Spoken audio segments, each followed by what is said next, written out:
Nah, but let's say this though. What happens whenever these cars start to just pull up to the restaurants? They put the food in the car, bring the food to the people's house, and they can just put the food out the car.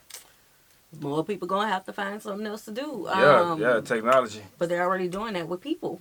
Picking up Mm-hmm. people. I'm sorry, I cannot get in their car where Nobody there's in the not front a seat? person. I'm not. No, I don't trust technology. And like you being that. watched I don't. through a camera the entire time you're in the vehicles.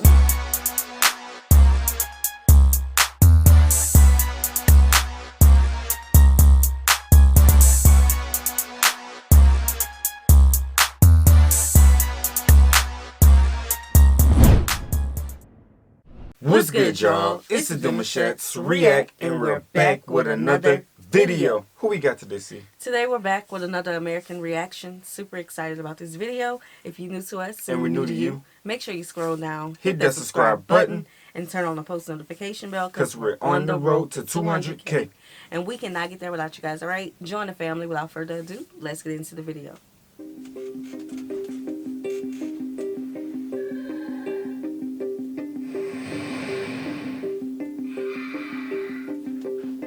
The less you eat, drink, and buy books, the less you go to the theater, the dance hall, the public house, the less you think, love, theorize, sing, paint, fence, etc., the more you save. The greater becomes your treasure which neither moths nor rust will devour, your capital. The less you are, the less you express your own life, the more you have. I.e., the greater is your alienated life. Gosh. The greater is the store of your estranged being. Everything which the political economist takes from you in life and in humanity, he replaces for you in money and in wealth. All passions and all activity must therefore be submerged in avarice. The worker may only have enough for him to want to live, and may only want to live in order to have that. These words, penned by Karl Marx in 1844, are no less true today than they were 170 years Bro, ago. that's 1844. Boy, that sounded so low vibrational. Bro, that sounded depressing. Jeez. The less you love, work, eat, think, buy books, Child. the more you get to save. Oh, Working no. machines. Nah, I ain't trying to save no money, but I gotta do all that. Hey, we're gonna live off the edge. Not on it, we living off it. We're gonna be creative. Gotta do something, bro. Where on earth do they ring more true than in the United States? As the wealthiest nation on earth, the US enjoys the privilege of looking down on the rest of the world as, quote, less successful, our people basking in the light of glorious American exceptionalism. What we fail to realize is that our concept of success is not only narrow and short-sighted, but also fundamentally opposed to human flourishing. Our population as a whole may enjoy more wealth than some of our peer nations, but at what cost? Our waking hours are consumed by work, our life expectancy is on the decline, we rate poorly in metrics like happiness and job satisfaction, and those of us in the workforce today will never achieve the financial stability of our parents' generation. In this episode, we're going to attempt to divorce the notion of success from the dogged pursuit of the accumulation of capital. Let's start with the core belief that animates many American workers, the idea of the American dream. A sort of national ethos, the philosophy of the American dream can be summed up something like this. Everyone has the opportunity for prosperity and success, regardless of their background and based solely upon their ability or achievement. Okay, let's talk about that. Let's dive into the it. American dream. Okay, I know we're gonna have a lot to say about this one. Everyone has the opportunity for prosperity and success. I believe that one is very 100% true. Facts. I agree that 100%. Every single person. We all can do it. Every single person, whether you are deep in poverty, I believe that is true for everybody. There are systems in place to help you when you're in poverty, but you got to make sure that poverty don't become your mindset when you get into those systems. Don't just say, oh, I can't get this other job because I'm not going to be able to pay this rent. They're going to go up on this rent. Baby, if you have an opportunity, get that job.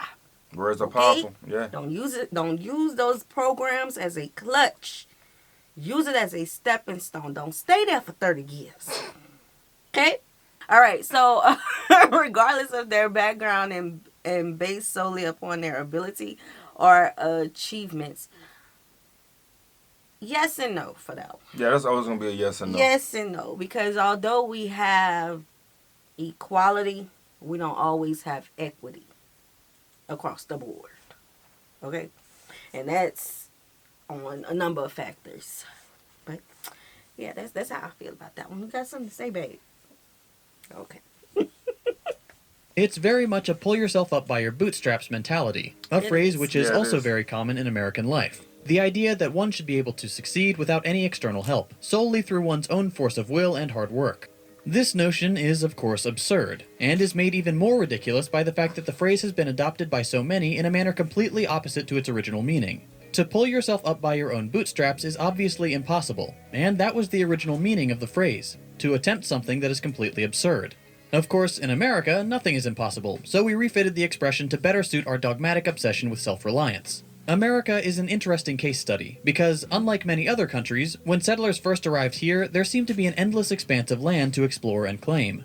This frontier lifestyle gave birth to the restless nature of the American dream. One governor noted in 1774 that the Americans forever imagine the lands further off are still better than those upon which they are already settled. He added that, if they attained paradise, they would move on if they heard of a better place farther west. This sums up the American relationship to work pretty well. What we have is never enough. We need Hey, I'm glad that we didn't live in that gimme era. And I'm talking about them big old gimme eras when nobody wanted everything from this side of the ocean to this side of the ocean. Too much. That's chaos. That's chaos. Accumulate more and more wealth, never satisfied, ever striving. Over the last couple centuries, the American dream has evolved into what we see today. Work hard, save money, send your kids to college so they can live a better life than you did, retire to Florida. In a lot of ways, this is a noble goal. The Not against desire Florida. for your children to live a Come better on, life bro. than Why you did Florida? Is it the beaches? Is the weather? Yes, hold on, wait That a was minute. random. Not wrong with Florida. Shout out Florida, man. Shout out to Florida. Yeah. We took many trips back and forth, but that was random. That's an in and out, baby. That's an in and out. I Yeah. can't do more than a week in Florida. Nope. It's what we should stressful. expect of ourselves. But more recently, over the past 50 years or so, the benefits of hard work have been stripped away, and the things older generations took for granted have all but disappeared. Jobs are harder to find and pay far less money than our parents were paid for comparable positions. Pension plans and retirement benefits are rarely offered these days. We have some of the worst vacation and parental leave options in the world. Much of the economy has shifted to gig work, which doesn't have to provide health insurance or any other benefits. And domestic and global perception of the US is on a decidedly downward trajectory. But don't just take my word for it, let's look at a few statistics.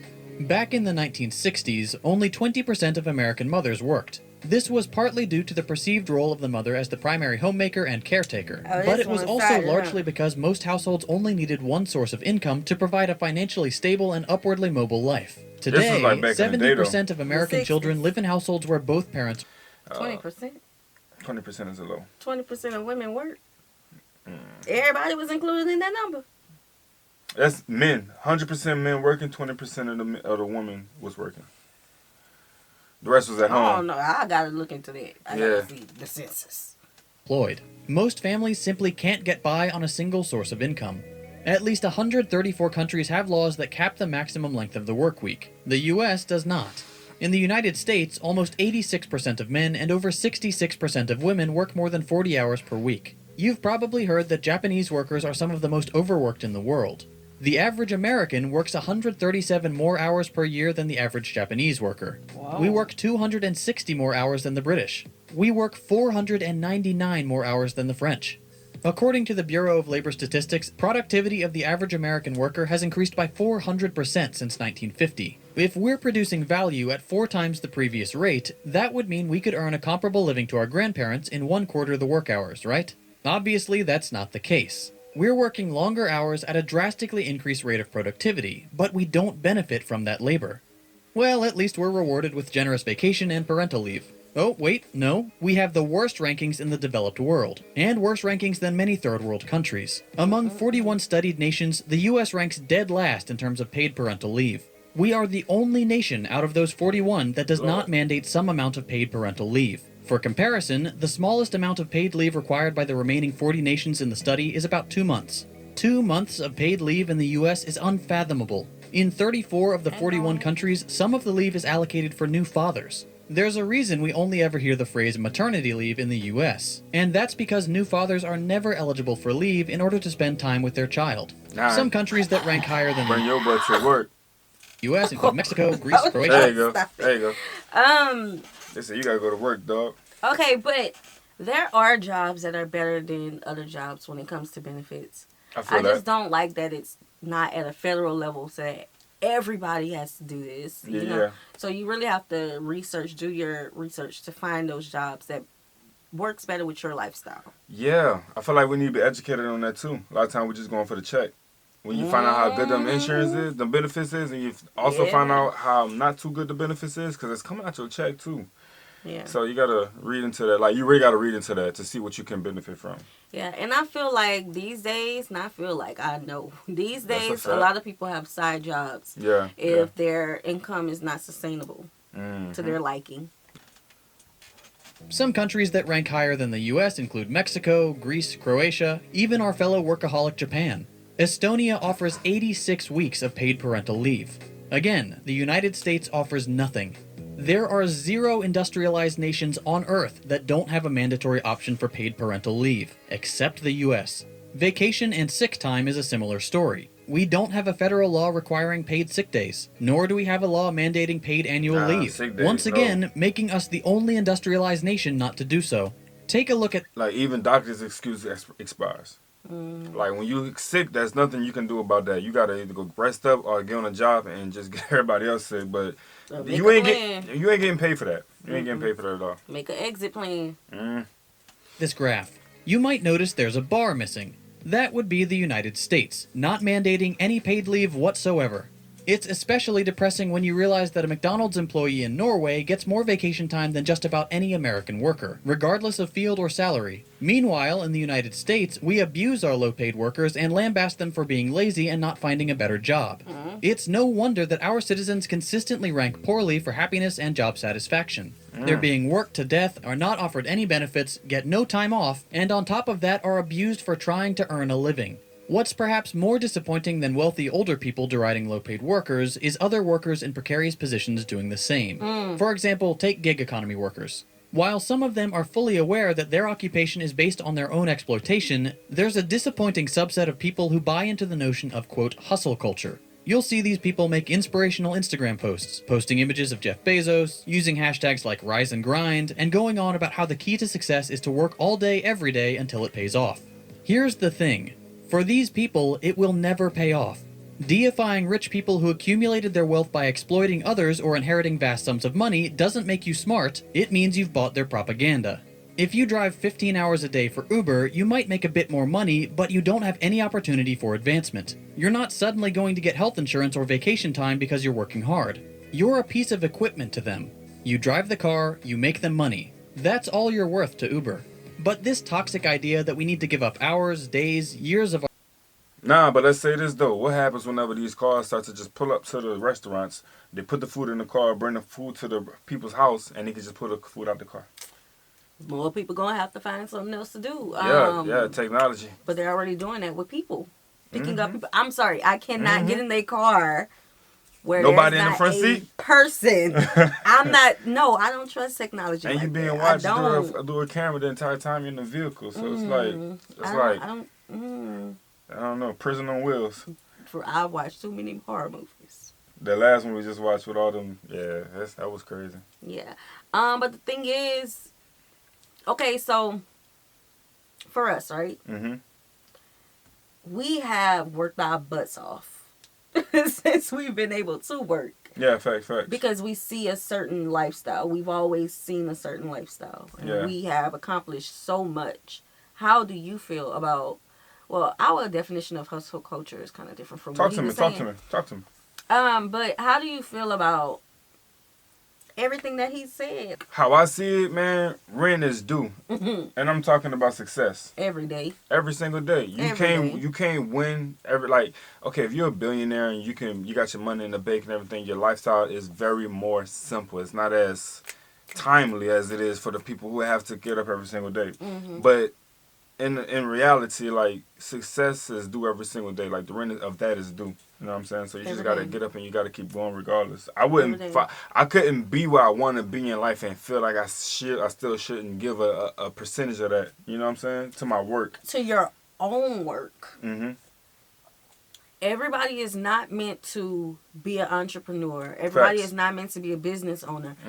But everybody is also not meant to work for somebody else. So that's why I say it just depends on the person. You know, you can't just put those titles on everybody.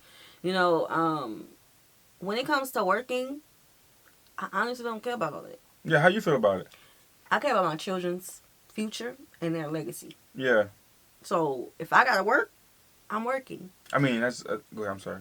somebody, we've received this a lot. Oh, y'all should move here. Y'all should move here. Y'all should move here. We've received that a lot. But my thing is, it don't matter where I move to.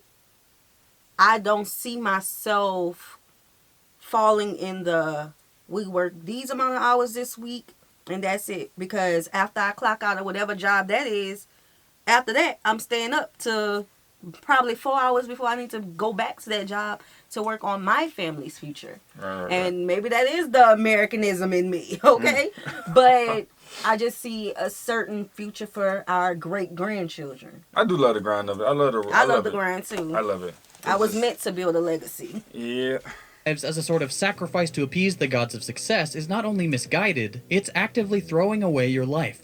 Hustle culture destroys your work-life balance, and those who engage in it see themselves as morally superior to people working traditional jobs for a wage. These sorts of false divisions among the working class are exactly what the ruling class wants. The same is true of the false division between the working class and the so-called middle class. It's a meaningless distinction designed solely to make more comfortable workers feel superior to their lower-paid counterparts, and therefore at odds with their own best interests. If you feel superior to others, or see yourself more like the billionaires than your fellow workers, you'll never organize against your oppressors, because you believe you might one day become part of this upper echelon. If you just work a few more hours per week... I've seen it before, and I'm going to keep saying it again. What you say? I don't care about left, right, up, down. I care about the Demouchets. I don't see competition. Of course, I know it's out there. I don't see competition. I don't see me thinking I'm superior than them. I don't care. I care about the Demouchets. Competition can be loud and wrong, though. Loud and wrong.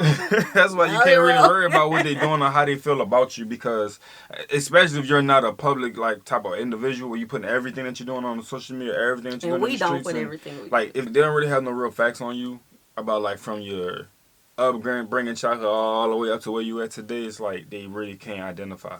You know what I'm saying? So it's really like they like loud and wrong to me. Yeah, I don't really sweat about it.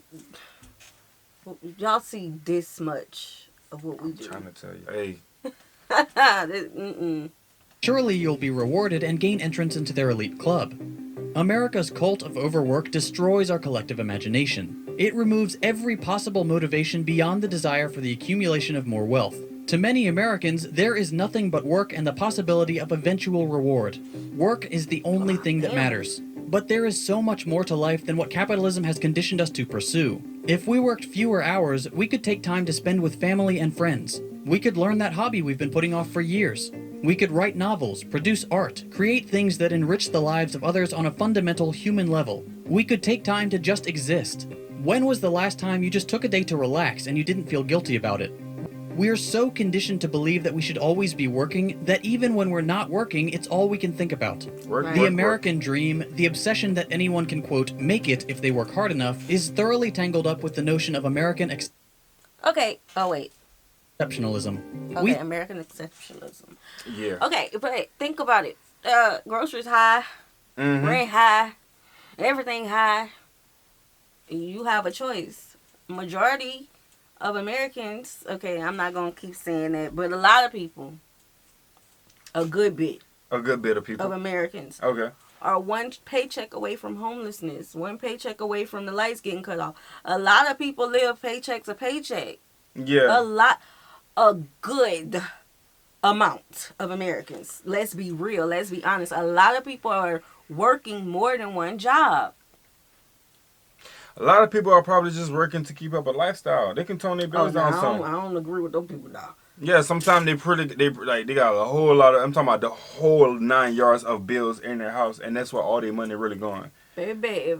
Like, you could take most of your bills, and you can really, like, if you calculate all your bills and then you look at what you're doing compared to how much hours you're putting in, you can save a lot more money if you cut back on some of your bills, because a lot of times we have stuff in our house that we're not even using, y'all. Exactly. Like, we're not using it at all. And who are we trying to keep up with? Baby, I'ma always live below my means. I don't care how much money. I'm not getting no unnecessary bills in my house. Until you have experienced something being taken from you. Yeah. Miss me with that. So when we talk about work, if you don't work, you don't eat. If you don't work, your child can't be a part of this. If you don't work, where you gonna live? What you gonna drive? How you gonna get around? We gotta work. Yeah, and you gotta fight for your pay too. Because a lot of times we go to work to perform, and we think that we're gonna be recognized. Nah, you gotta go knock on that door and get your heart broken. Get your heart broken. You got a few times. You gotta go knock on that door, get your heart broken first, and then go back and have those conversations and keep working up the ladder of conversations, right? Get to know the supervisors, because if not, look at all that we gotta do. If your word don't matter, then their word gonna matter, because the people that's telling the people to run the flow is the people that supervise the flow. So you gotta get, in touch with the supervisors. Like, yo, what's up with you today? How you feeling? Boom, boom, boom. And it's not being friendly, it's working smart, not harder, because most of the times they ain't working at all. Trust me, I've been a supervisor. I know what we doing behind the desk. Child, a lot of us got student loans. Okay? Oh yeah, you gotta mention about the student. Yeah, so a lot of times we working to get all that cleared. Yeah. Some people can't get the student loans forgiven. Nah. Okay, you gotta work. I think it's because we work so hard that we are exceptional. And you know what? We are exceptional. We're the most overworked population on the planet. Our standard of living is going down. Our life expectancy is going down. We don't get vacation days, sick days, or time to spend with our newborn children. We're increasingly unhappy. Our economy is teetering on the brink of the worst financial crisis in modern history. We can't protect ourselves from a pandemic that everyone else handled because we're so conditioned to believe that we always need to be working. And okay, let's talk about that. You can either complain or make a change. Yeah, that is true. For our first baby, Dion didn't have no leave. None. At all. For the second baby, you were able to put in time off. Yeah, I had time off. I had a different job at this time. Exactly, different job. Yeah. Third baby had a different job. He had 4 to 5 months of paid paternity leave. Yeah. You got to make a change. And after that, we was done with that.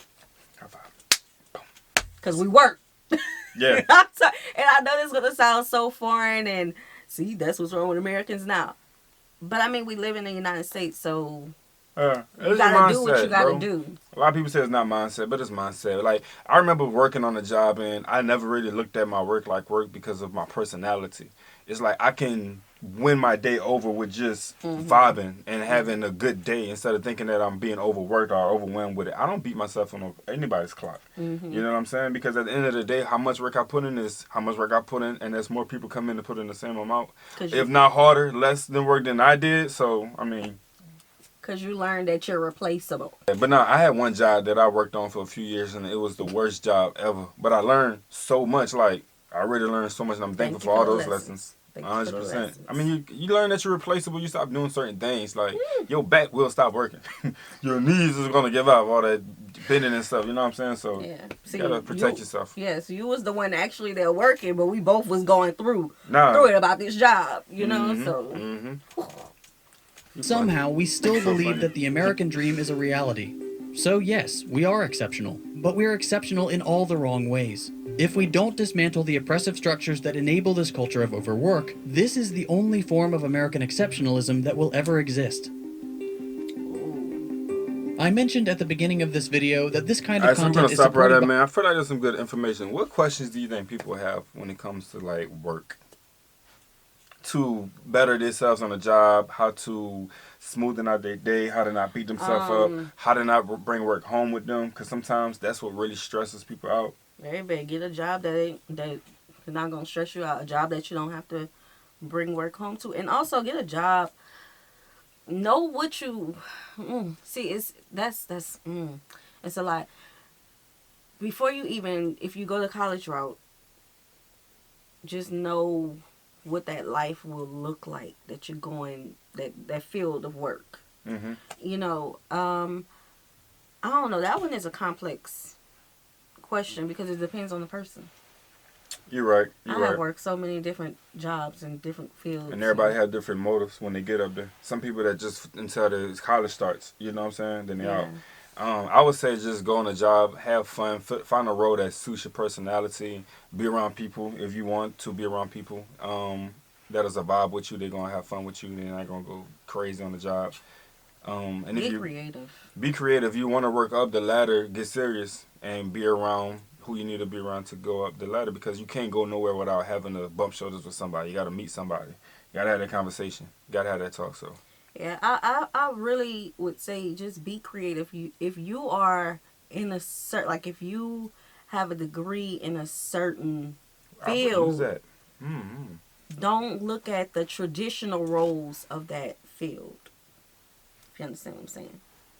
Like if you have an education degree, you can work in literally any sector with that education degree. Mm-hmm. Tech, we already know. Tech, go for a high paying job. Period. Period. Yeah. And if you do want to go the entrepreneur route, just understand your first couple years not gonna be all fun and dandy. Ooh, I bought me this.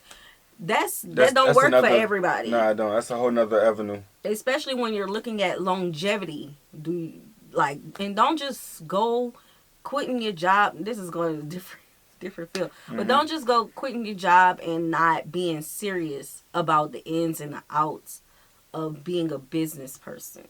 Yeah, 100%. And don't be scared to take sacrifices and risks. Yep, and I feel like if you're on the job and you want you're really trying to just have that experience with your job, use all the tools they offer you. Mm-hmm. Like if there's an opportunity to enroll in a role, use it. Like go for it. Yeah, like don't sit and stuff. On a 9 to 5 or whatever it is that you're doing and work that one position for 20 years or 5 years or 2 years or a month. And complain. Go move up. There's opportunities to move up. Trust me, they always got doors to all those applications on a job that you already filled the application out on the job for. Keep filling out applications on your job because you can do that and work your way up. Oh, that brings me to a personal story. Yeah. I remember I was working at this job, and I was at this job for like 2-3 months, and the supervisors were trying to get me to apply to higher positions in the higher position I was already in. Me too. I remember. And I remember just speaking to this lady. This lady had been at this job for like 10 plus years, and she was like, they never told me to apply for this job. And I was about to graduate. I hadn't even graduated yet. So the job that I was working in, I wasn't supposed to be in because it was a job where you had to have a degree in. But my resume spoke for itself. And she just kept complaining to me every single day. And you know, I'm a positive person, so I'm big on affirmations, big on, creating the life you want to live. Don't just complain about something. Make a change. Do what you need to do. Right. Child, I went back after I resigned from the job. I went back, and that lady was still there. And I'm like, wow. You got to be the change you want to see. You can't create excuses and just complain about something. Make the change. And before we end this video, to get back on you with the entrepreneurs, I had a buddy of mine I was working with, and he wanted me to join him with the trucking.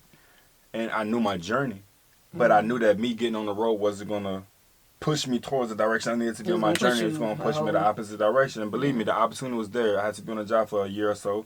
I completed that. I had to have a certain amount of training in certain departments. I completed that.